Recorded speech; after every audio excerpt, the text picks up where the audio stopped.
we're going to be talking about the leader length. And what I mean by that, that is from your swivel to your hook, the line in between, the length of line that is in between that. This is a an area or a topic that a lot of people overlook, um, and I think is a huge thing when it comes to being consistent in catching fish and how we approach the day of and catch fish, depending on everything that's going on around our area versus weather, pressure systems, and all that. And we will get into all that. So, as always, grab your drink of choice, and we're going to dive right into tonight's topic, which is, does leader length make a difference? And tonight it's cold in the garage. Hopefully you're warm wherever you're at in the country, but around us, you guys can probably hear it. We got sleet right now, and it's going to be like 70 degrees tomorrow. So we got coffee out here in the garage. Going to try to stay warm and teach you guys a little bit about this. My goal for today is to help you guys understand, how this makes a difference and how we can use it to our advantage to make ourselves more successful. So, my question to you guys watching, everybody watching, and I want you to answer this in the chat, because and it's okay. Whenever I ask this question, if this pertains to you, don't feel like I am giving you a hard time or anything. This is an actual question that I want you to ask yourself.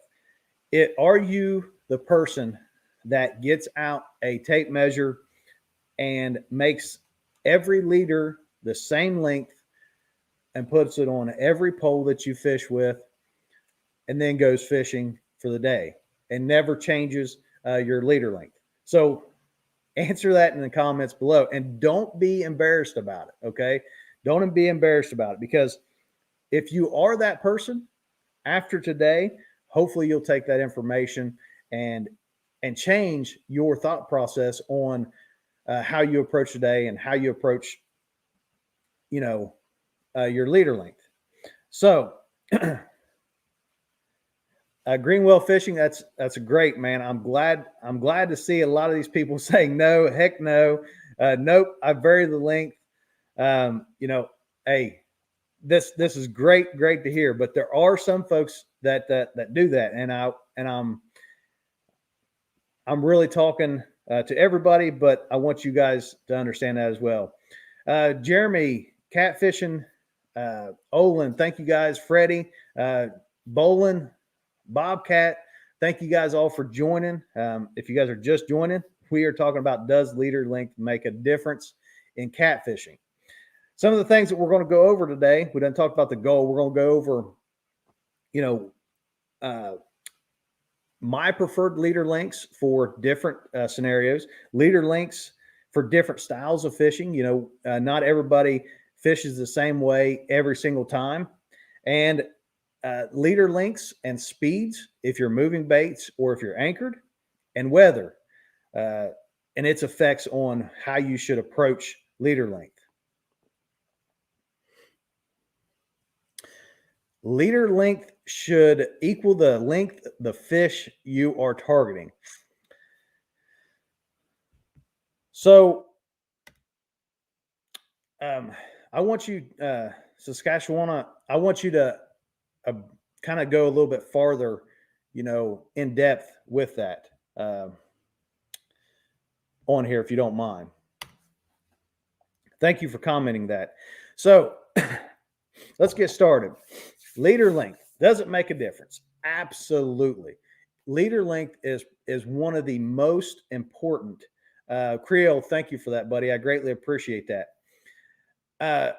Tuition payment. yeah, that's about right. So leader length is one of the most important things, and something that you should pay attention to, because it can give you a huge advantage before you ever go on the water. Leader length has a direct or weather has a direct effect on your leader length size. The how the fish are reacting, how the fish are, how, if they're comfortable, if it is an active time of year. All this stuff is going to make a huge, huge difference in the length of leader that we use. So let's start off with some preferred leader lengths for me. Okay. Now, if I am Freddie, thank you for that, buddy. I tuition with Creole. I appreciate it, man. That's awesome. So to start with, whenever you are tying up your rigs, um, whether it be a bumping style rig, this is a bumping style um, leader that I have tied up, or a just regular old Carolina style rig that we have tied up. You should never have exactly every rod in your boat having the same exact length on every pole when you start fishing. Now, as you go through the day, Kyle, thank you for that, buddy. A gallon of gas. That's about right. That's about right. So, as you approach the day, you want to. One of the biggest things you hear me say a lot is let the fish tell you what they want to do, or what they're wanting, or how they're acting. And I know that's hard to understand. If you've ever been in some of my seminars, or you heard me speak and preach about things before, it's little details that allow us to get that first bite. Okay. And then that first bite is going to allow us to take and put one little piece of that puzzle together that's going to lead us to that next bite. And by allowing yourself, if you're fishing with, say, whether you're bump fishing or back bouncing, whatever you want to call it, in the Mississippi River, and you only got 2 people with 2 rods, or you're anchor fishing and you've got 8 rods out, you want to take maximum ability of everything. So if I'm bump fishing and I've got 2 people in the boat, then I've got 2 dramatically different lengths of leaders on. For instance, this would be one that I would put on, say, my rod or my partner's rod, and you're talking 18 to 22 inches on that one. Or I would go on the other rod. I would completely put it on the total opposite end of the spectrum, and I would make it super long. Now you can see this one. We got the swivel here, and then we've got, it just goes and goes and goes. We've got about 3.5 foot, maybe even close to 4 foot of leader. And you notice there's 2 hooks on that. That is a double hook bumping rig. And we're going to use both of them until we get that first bite. Okay. And then that first bite's going to tell us everything. Hey, thank you guys for the super chats. Olin, Pontoon Jody, thank you guys very, very much. That means so much to me. So a few of my favorite links, common links, we got about 20 inches. This is just a Carolina rig. Okay. That is kind of what I start with on a Carolina rig. A bumping rig, we've got about 22 inches, and we've got a chain swivel in the center to help with some of the mess. On my dragon rigs, this is where you're going to see a lot of variance. This and bumping as well. We've got about 2.5 to 3 foot. And then, of course, you guys seen the other bumping rig that I use. And, that is super long with 2 hooks and a float in between. So those are kind of some of my go-to links to start with. Now, I may have, if I'm anchor fishing and I've got 6 rods out, I may have, say, 4 different links or even 6 different links, throughout the spread out into the river. But I'm always going to start with this 18 to 20 inch. Okay. And then I'm going to have some that are 22 inches. I'm going to have some that are maybe 16 inches. And if we're in a lot of current, then I may add a float to this, to 1 or 2 of them, to kind of help get it up into the water column, or leave it down. So weather and leader lengths. Let's get to understanding why leader lengths make such a difference. So we're going fishing and we have a frontal system that's coming through that is going to be we're going fishing Saturday and we got a storm front, a front system, cold front that is moving through, and it's going to hit hard Friday night. Okay. So, or Friday and Friday night. So it's going to start, those fish are going to start to feel that pressure system on Thursday. And then Friday, the bite's going to get really tough. Saturday, it's going to be really, really tough. And then Sunday and into Monday, it's going to start to pick back up. How does that affect those fish? Now, you guys have probably, and if you have, let me know in the comments, caught a fish that is just completely muddy, right? You look at this fish and it's got fish up on its back. It's got it's got mud up on its back, around its dorsal fins, all the way down. It's got a rash. It's got maybe has sores on it. That is an indication that that fish is uncomfortable and is down into the mud, into the cover. Okay. So would it make sense to use let me get it off here. Would it make sense to use a rig that was super long, that had a float on it, that's going to, let me get this down where you guys can see it, that's going to raise it up into the water column. Okay. If the fish is way down here, it really wouldn't make sense for that bait to be way up above its head, right? So we want to think like that. We want to think what's going on with that fish? That is going to give us our first indication of what leader length should we go with, and why is it making such a difference? Let's see if I can catch back up here. I know we got some questions, and if I do miss any questions, I greatly apologize. Make sure you keep asking them, because I don't always look through that. So, weather systems, got that front come through. We want to downsize our leader lengths. Okay, we want to start with a shorter. No, so fishtails, I don't use fluorocarbon.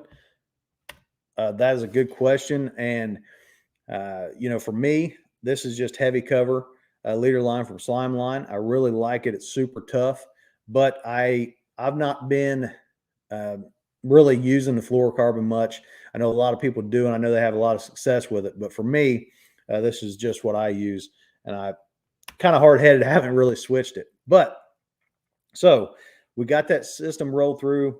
We're going to shorten things down. Okay, we want to get things down closer to them. Now we may shorten it up super short and put just a little float if we're blue cat fishing. But for like flatheads, we're just going to leave it regular Carolina rig. Okay. Regular Carolina rig short, we're going to get it down close to the bottom. Blue cats are a little bit taller than flatheads. Flatheads are more sunk down onto the bottom. Now, if the weather systems are comfortable, they're steady, we've had 2 or 3 days of good, nice, clean weather, then I'm going to be a little bit different. I may start with a few of these regular Carolina rigs, but I want to try. That's going to give me an indication that I can possibly be more aggressive with how I approach the day with my leader lengths. Okay, so in that case, we're going to go to that longer leader with that float, and whether it be a Demon Dragon style float or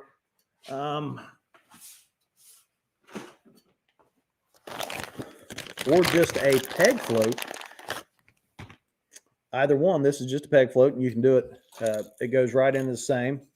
If you just put it on the line, just like that, instead of the Demon Dragon. If you don't want the noise, if you're like me and you like to fish for flatheads, and I use a lot of live bait, then I really, really like that noise certain times of the year. So a steady system, consistent weather, we can be a little bit more aggressive. Harder weather, uh, weather that's making them do funky things, make them go to the structure, making them go into the mud and sink down. We're going to shorten things up and be less aggressive. And that goes for not just leader length, but the style of fishing that we use. Okay. So now that's a little bit of on the anchor side of things. Now, one big thing, when you're man, that is loud. That is those demon dragons are super super loud. So let's talk about dragging for a minute. Dragging and leader links for that style of fishing. So this is where the one of the biggest differences you'll see. This and bumping will be two of your biggest differences in leader links, and it really goes hand in hand with how aggressive you can be with the fishing. So if I'm dragging baits, whether it be for channel cats or blue cats, and I've got 6 rods out, then I will normally have 6 different links out there as well. And I will start off with I'll have a couple that are this length, which is 2.5 foot. I'll have a couple that are 3 foot, and depending on the weather, just like we talked about before, if we have inconsistent weather, frontal systems, pressure systems, big spikes in water, whether it's coming up or going down, will dictate on how I start. Okay, so if I am up against a pressure change, a big spike or drop in pressure, that's going to do the same thing as a front moving through. That's going to force those fish into uh, being comfortable, getting into the mud, getting into the structure and the cover. Then, then I'm going to start on the smaller side or the shorter side of leader lengths. Okay, instead of having some that are 3 foot, 4 foot, 4.5 foot, I may have 3 foot, 2 foot, maybe even 2.5 foot. And I'm also going to move my float closer. We still want to use a float, but I may move my float closer to my swivel. Okay, so we may have 2.5 foot of leader line, but instead of this float pulling it up into the water column, it's going to be closer to my swivel, and it's still going to keep it off the bottom a little bit, but it's going to allow that bait to come across closer to where those fish are, so then they don't have to be as aggressive to eat. Okay, we're going to go slower. The slower speeds, the less aggressiveness, shorter leaders, moving our floats, that sort of thing.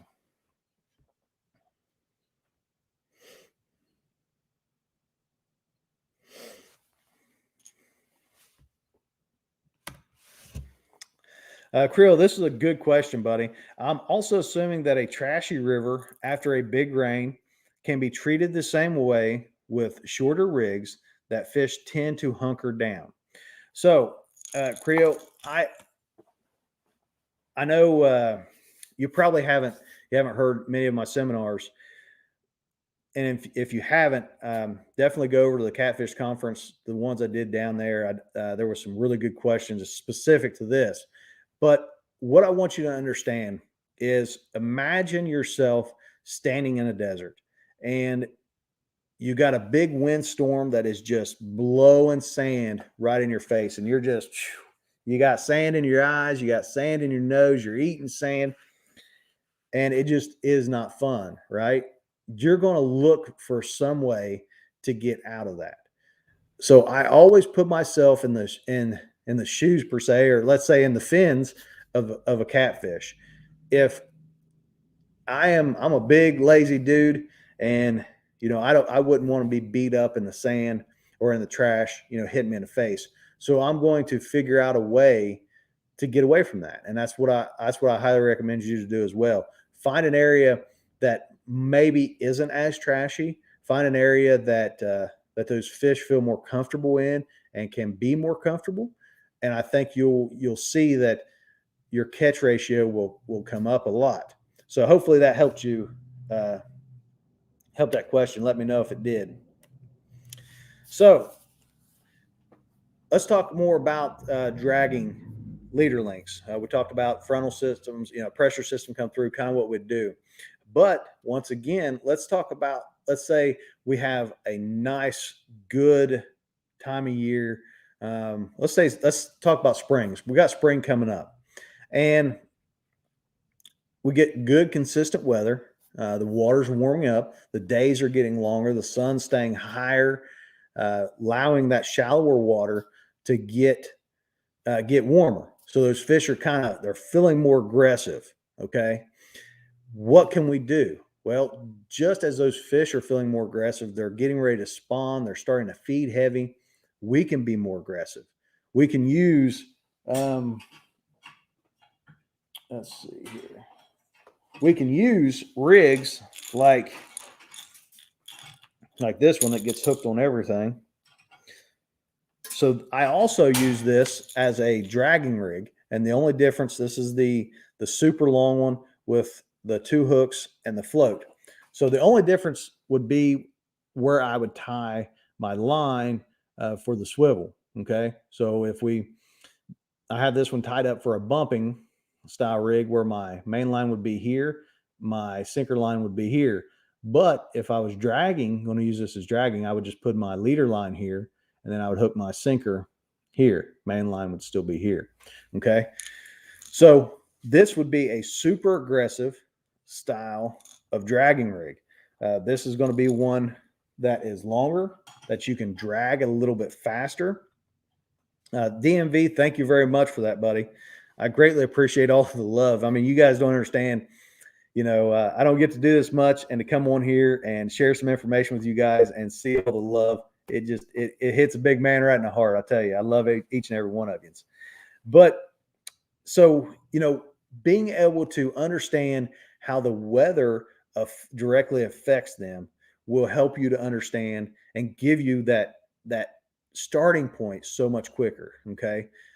I always tell people to start fishing 3 days, at least 3 days before you ever hit the water. And that's going to allow you to have a good understanding of what is going on in the environment that the fish are in, whether it be a lake, a river, a creek. It doesn't matter. It doesn't even matter what fish that you're going after, whether it's a catfish, a crappie, skipjack. It doesn't matter. All these fish are directly related or affected by the weather systems that come in. Now, the only thing that really trumps that is in rivers where the water flow will kind of trump a weather system in the effect of, what those fish have to do to be able to survive. They may not want to be shallow because of the weather system, but the high waters and trashy river is going to force them into a shallower area just because they have to survive. Okay.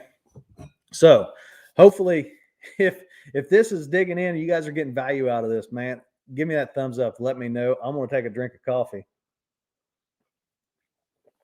A little different tonight. Usually it's a good old Diet Pepsi. Let's see here. Ricky Taylor's, thank you for joining. Great question. It says, dragging bait on a lake versus a river with current, would you use shorter or longer leaders? Great question, Ricky. So let's talk about this. And I want to use a couple different references. So we're going to talk about lakes like let's talk about Wiley,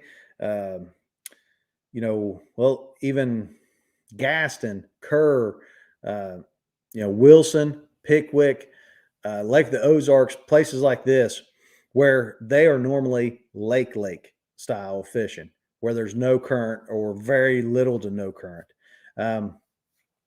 You just drag baits, and leader length will depend on, whether they're sucked in the mud or not. So whenever we're talking about river systems, let's talk about the higher river, even the Tennessee River, in the sections of river that are actual rivers.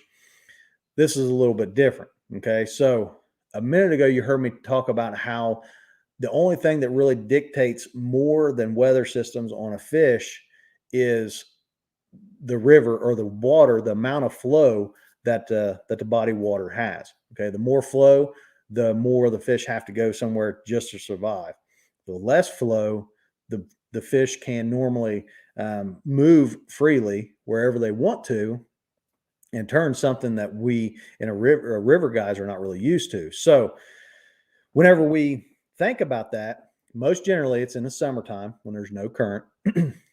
Flow is way down. Okay, if we're going to drag in a river system, most generally our current speeds are going to be 0.4 or less. Okay, anything above 0.4, I would recommend you guys start drifting down, downriver, or even dragging baits downriver, depending on how aggressive they are. But 0.4 or less, we're going to be dragging baits, say upriver. The leader length is still going to be dictated by how the weather systems and how aggressive they are, but the way that current affects the bait and pushes it down is just like the speed in a lake. So if we're going upriver and we got 0.3 miles an hour current coming down, and we're going 0.3 upriver, then we essentially have a 0.6 to 0.7 mile an hour current flow pushing our bait down. So the faster we go, if the faster and the shorter the leader, the farther it goes down. The slower we go, it allows that bait to come up while we're dragging. And the longer the leader allows it to come up even farther. So if you got a system that is really smooth, it's been consistent for 2 or 3 days, we can go with a longer leader and we can drag faster because those fish are probably going to be more aggressive. Now, obviously, we have to play around with that speed and until we get that first bite, but then we can go from there. If we have a inconsistent weather, a big spike or a weather system that comes through, pressure system that comes through, then we're going to shorten things up and slow down. Okay, because if we leave a longer leader, but we slow down, then our bait comes farther off the bottom. So we want to do both. We want to shorten and slow down to get those fish that are not as aggressive and get that bait closer to them. And if they are aggressive, we can lengthen and speed up because it's going to come up a little bit. So Ricky, hopefully that helps. I kind of went on to a squirrel trail with that, but hopefully that helps. And thanks for joining, Philip. Thanks for joining in tonight. Let's see who else. Anthony, Jason. Hey, thanks for the super chat, Catfishing Chaos. DMV, thank you guys. Muskrat, Stonefly, we have not forgot about your question, buddy. Got another question popped up here. Let's see what we got.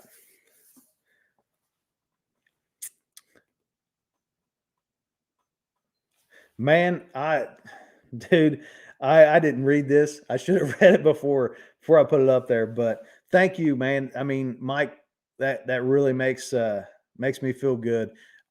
For you guys that have watched the channel over the years, I do this for the love of you guys. I want to teach you guys how to make memories with your family. That's my thing. I'm not going to go all mushy on you guys, but that's my thing. I love you guys. I hope you guys catch fish and I share as much information. And Mike, congratulations on the 250s already this year. Hey, if you guys are in the chat and you don't follow Mike Greenwell or Greenwell Fishing, go over and follow him. He's a super good guy that he's caught 250s already this year. And out of the bodies of water that he fishes, that is extremely so. Huge round of applause to you for doing that, Mike. That's absolutely awesome. All right, so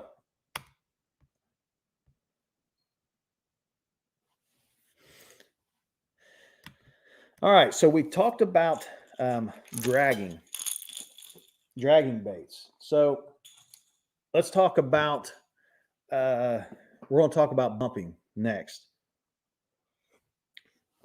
And I know we got some people in here, Jason for one, Mike for another, that love to bump. If you guys are bump fishermen, let me know in in the comments where you guys fish for or like to bump fish. I know Jason fishes out on the Missouri and the Mississippi, which is two of my favorite places. Creole is out there as well.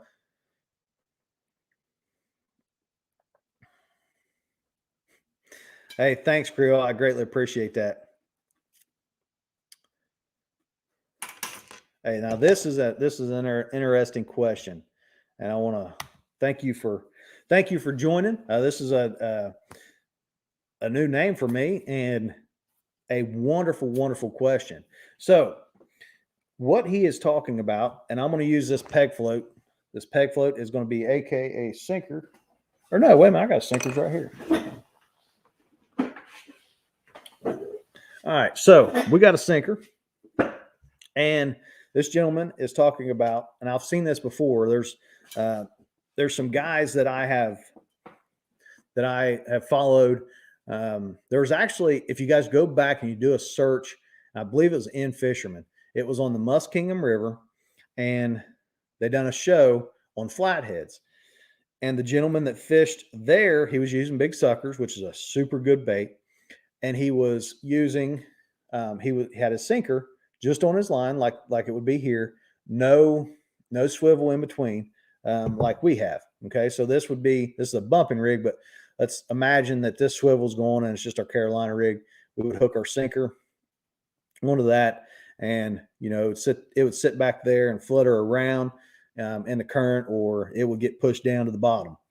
Okay, so this gentleman had his sinker just like this, and he would actually reel his sinker or his bait right up to that, just like that. Okay, so, and then on some of them, he would allow some line to come out so that the sucker or the bait could swim, and that intrigued me. So I think that it works. I think that depending on your body of water, it absolutely works. But I think for me or for you, that would be something that you would have to trial and error to see what your percentage is. For me, it didn't work as good in the high river as it did in smaller rivers, say for like the Scioto, the Muskingum, shallower areas. Okay, that was my take on it. Now, I will say that I did not give it its justice. Like, I did not give it its true trial for like a year. At the time that I was doing it, I was fishing a lot of tournaments, and I just didn't feel confident in that. But I did, try it and catch fish, and that's my take on that. But thank you for joining tonight. I greatly appreciate it, and hopefully that helped. Yes, we're going to talk about some bumping. Man, I tell you what, bumping is something that I absolutely love. Hunter and Chase, buddy, thank you guys for watching. Man, I cannot. Jason, I was talking to some guys about getting them boys up on Sandusky Bay. Man, I can't wait. So, Hunter and Chase, you guys better start eating your Wheaties. We got a couple of months, and you boys will be on the bay. We'll be catching monster channel cats. It's going to be a killer time, and I can't wait to get you guys up there. CNC catfishing. I do a lot of bumping at Greenup. Greenup is actually where I do my bumping classes and my bumping guide trips. It's a great place. Don't have a whole lot of big fish, but it's a good place to teach beginners how to bump and how to get it figured out. And I would say go up there and give it a try if you're by from that area. Let's see here.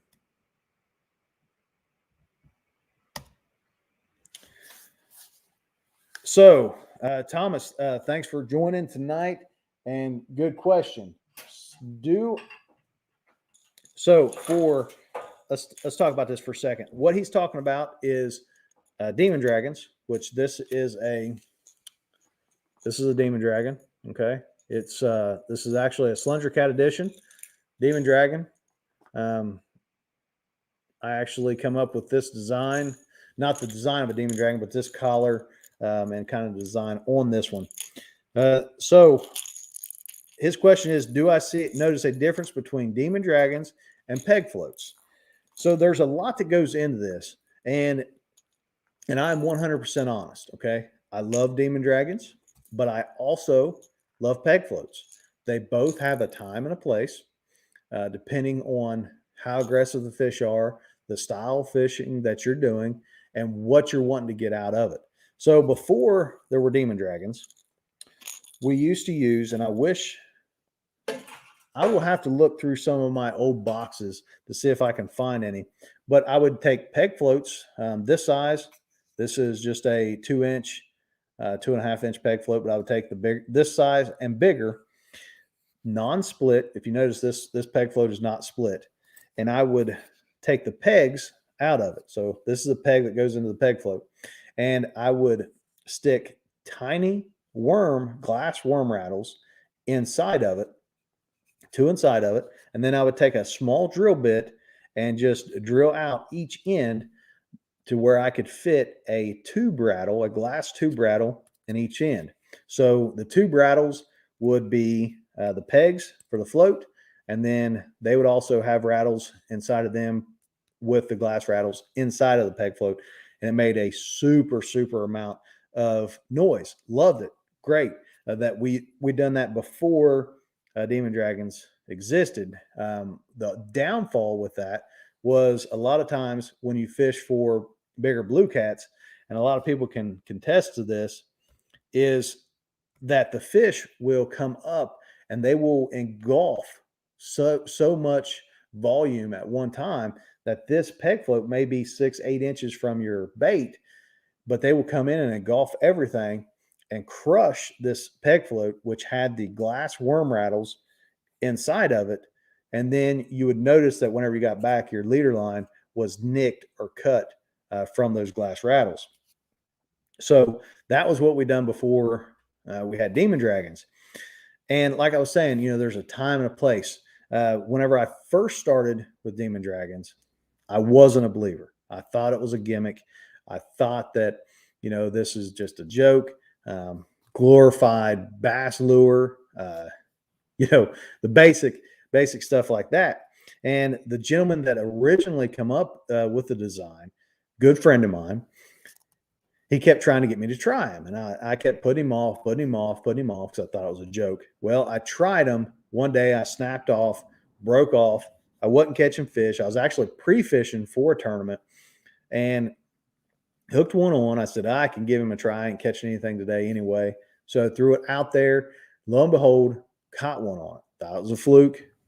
Hey, blind squirrel, find a nut, every once in a while.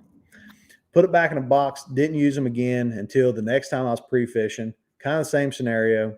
Hooked one on again and caught another fish on it. Now, I was flathead fishing with live bait. So as that live bait, sits down there and swims and flips back and forth, it was constantly making noise. And it got me intrigued. Okay. God never really used rattles with live bait before or for flatheads. And so that got me thinking about, what these fish are actually triggered to, and I found out that, a lot of times those flatheads, they may not want to hit the noise. They may not, it's not like they're coming because the noise attracted them or whatever. It's almost like the noise annoyed them. Like if your 2-year-old was sitting there rattling that in your face, you would, you'd instantly grab it and say, no, let's not do that today. Daddy can't handle that. So I think that was what got me started on it. And I think that if I'm dragging, for instance, and I notice that there's a system went through, the fish are slower, they're not as aggressive, then I may go to just a peg float, something that is a little bit more natural of a presentation. not making a bunch of noise. And sometimes that will get them to come up and hit it. Now you'll notice it's super light. Now, when things are really aggressive and I'm really making noise, moving fast, my poles are really yanking, then I like that rattle. Even before, when we was just using peg floats, it was kind of the same way. If it was aggressiveness, I could use more rattle. Less aggressive, I may slow things down and maybe not use as much noise. So there is a difference between the two. I think that each one of them have their time and place. I really like them for live bait and flathead fishing, during specific times. But they definitely both have their time and place. So hopefully that helped helped you understand that a little bit. I got to go back and find your question here. Okay. So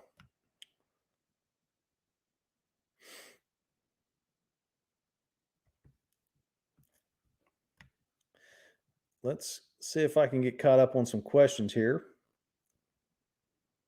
And if I have missed it, I am super, super sorry.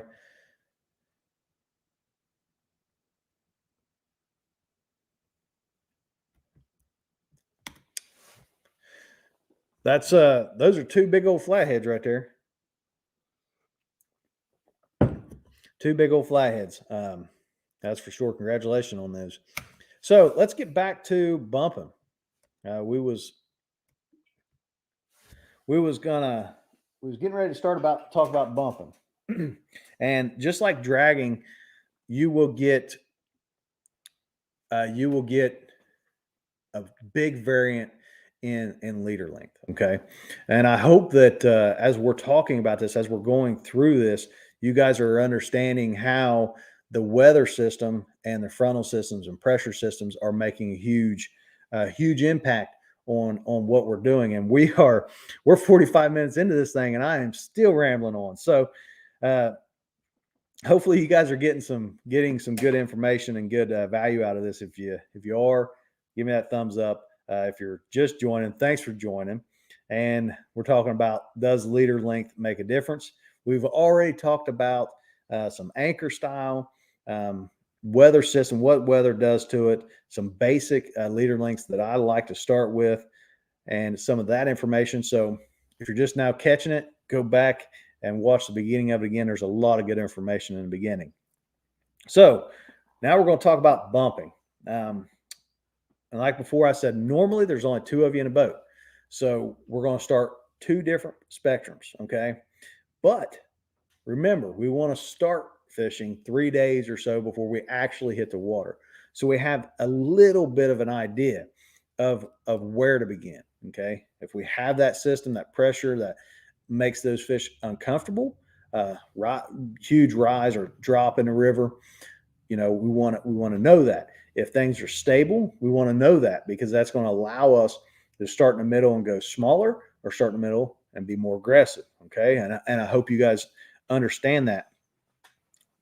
To start with, this is my kind of go-to bumping rig. This is a 18 to 22 inch leader length. We got a chain swivel in the center.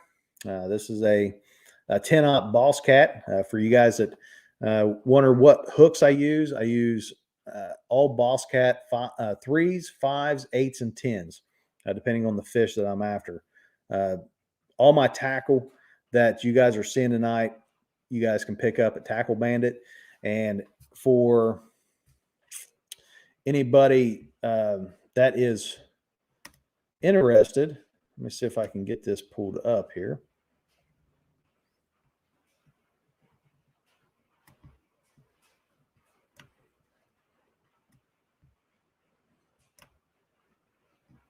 Well, maybe not. Let's go to banners. Here you go. Okay.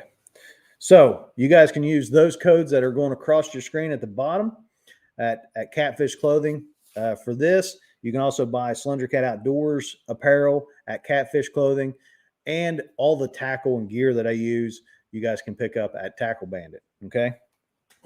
And I remember somebody talked about let's see, get this back here. The crimps that you guys have seen on some of these versus knots.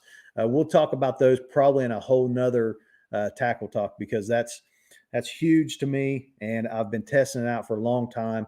Big shout out to Alex Nagy, Benji Brown, Wade Kaminsky, for those guys that have that were using it before me, got me interested in it, and helped me get the right stuff to try it. I'm now hooked and a true believer. But back to what we was doing before we got on that squirrel trail. This is a regular bumping rig, 18 to 22 inches, got a swivel, hook on the end. This is a single hook rig. And then we got about 12 to 14 inches of dropper line down to our sinker.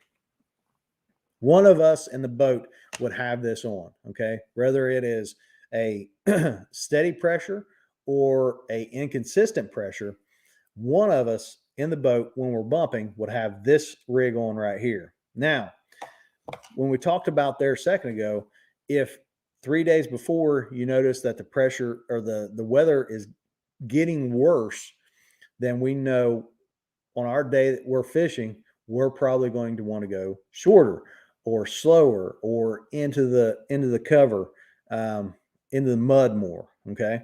If we notice things are consistent, the weather's stable, we get out there, the fish are off the bottom, they're positioned in front of humps or in front of cover like trees and things like that, that is game on. Okay, that right there tells me that I can be aggressive, I can move faster, I can use rigs like this here that is going to get me up off the bottom, allow me to have a couple different baits on, maybe a couple different styles of baits, and I'm going to be able to move faster. Okay, if, like I said before, if the pressure is inconsistent, the weather's inconsistent, I'm going to go from this rig down, and we're going to go into that cover a little bit heavier. Instead of being on the outside edge or in the front of it, we're going to go directly into it. We're going to get snagged up more. We're going to pull more of our hair out. We're going to probably cuss a little bit more throughout the day, but we got to get in there where those fish are at. We're going to shorten things up. Now, what I may do is I'll shorten the sinker leader up first. I'll take that take half of it off. And then I may take maybe as much as an inch can make a huge difference in whether we get bites or we don't get bites. Okay. So the goal today was to help you guys understand how a leader can help you be more consistent, how it makes a difference, and hopefully I have achieved that goal.